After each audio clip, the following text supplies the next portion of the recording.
What's up, I'm Troubleshoot. In this quick guide, I'll show you how to complete the Bioenergy Amplifier quest in Crimson Desert. You'll start off by unsealing the mixing room, which is essentially this room over here, which if you're not already in, is inside of Udavar on the upstairs area right over here.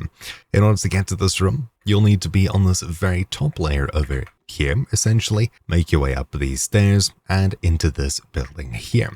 Again, right over here. Then, once you're inside this area, head in, around, and into the whatever room this is. On your wall to your left, you'll see a button which you can press, which ticks off the first part of this quest. Then it asks us to connect the reagent tubes, for which if we come over here, we just get a prompt saying what to do.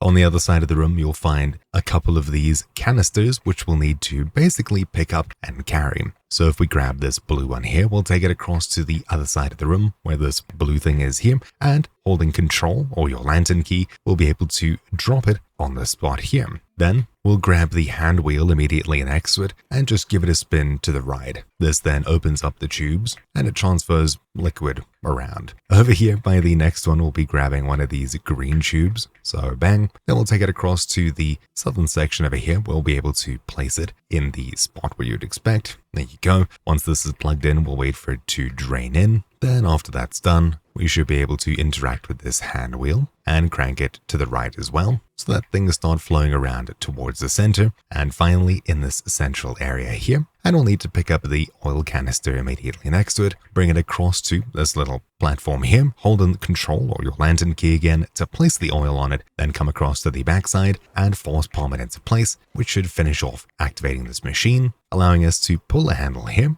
So interacting and then holding R or whatever the ignite button is, there you go. We've successfully finished off everything that we need to do here. All we need to do is travel back to the researcher, who should be located just outside, and we can hand him this quest. So yeah, that's it. Hopefully you found this quick video useful. Thank you for watching. My name's been Troubleshoot, and I'll see you all next time. Ciao.